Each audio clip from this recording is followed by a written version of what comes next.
বিসমিল্লাহির রহমানির রহিম। আবারও চলে আসলাম আপনাদের মাঝে। আমার সাথে আমার ছোট ভাই আছে কাজিম এবং আমার ভাতিজি আছে সবুজ, সে আমার পিছন সাইডে। আমি আপনাদের মাঝে তুলে নিয়েছি। আমি সবসময় চেষ্টা করি আমার সকল বন্ধুরা এবং আত্মীয় স্বজন যেন সবসময় ভালো কোনো কিছু করতে পারে, তারা যেন সবসময় ভালোভাবে চলতে। আর জীবনে অনেক কিছু মানুষ অনেক ভুল কাজ করে থাকে, তাদেরকেও যেন আল্লাহ পাক ক্ষমা করে দেয়, ক্ষমা চাই।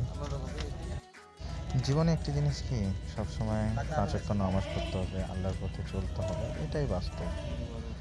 আমরা সবসময় ভালো কোনো কিছু কাজ করতে গেলে আমরা সবসময় চেষ্টা করব যেন আল্লাহ ছাড়া কোনো কিছু নেই, 5 ওয়াক্ত নামাজ পড়বো, আর বাবা মার জন্য দোয়া করবো, বন্ধু বান্ধব আত্মীয় স্বজন তারা যেন সবসময় ভালো কোনো কিছু করতে পারে, সেই কামনা করি। আমিন। আসসালামু আলাইকুম।